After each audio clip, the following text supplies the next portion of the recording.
नीलम Maithili channel का subscribe करबा के लेल लाल बटन का दबाओ आ तकर बाद घंटी पर क्लिक क के नव नव मैथिली गीतक आनंद उठाओ।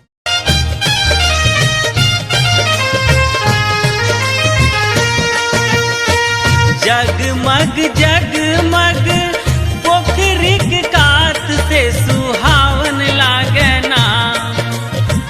जगमग जगमग पोखरिक कात से सुहावन लागना। आई राना माई के घाट मन भावन लागना। हो सुहावन लागना। आई छठी माई के घाट मन भावन लागना।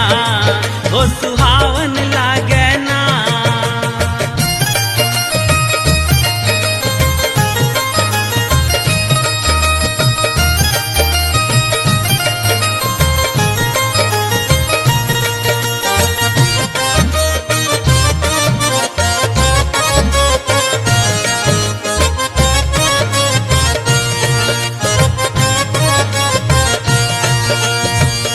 बाहर से अला भैया कक्का सब कमौआ। झूमे खुशी से सब दाई माई बउआ। बाहर से अला भैया कक्का सब कमौआ। झूमे खुशी से सब दाई माई बउआ। यो दाई माई बउआ। दीप जरा क भौजी भेली जल में ठार से सुहावन लागना। दीप जरा क भौजी भेली जल में ठार से सुहावन लागना। छठी माई के घाट मन भावन लागना। हो सुहावन लागना।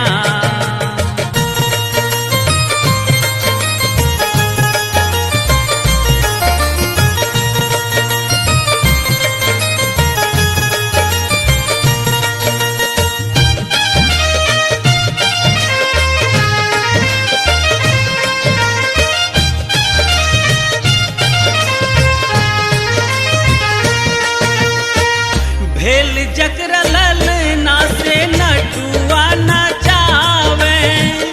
अंग्रेजी बाजा वाला झूमी झूम बजावे। भेल जकरा ललना से नटुआ नचावे। अंग्रेजी बाजा वाला झूमी झूम बजावे। यो झूमी झूम बजावे।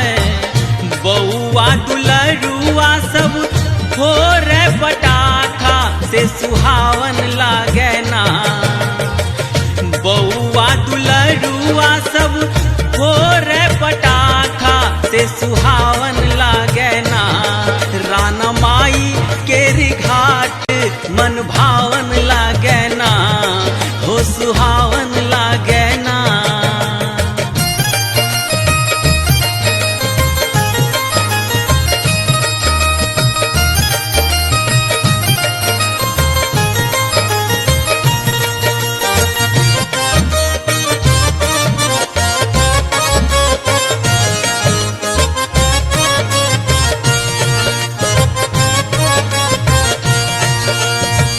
हाथ दुनु जोड़ी सब विनती करैया।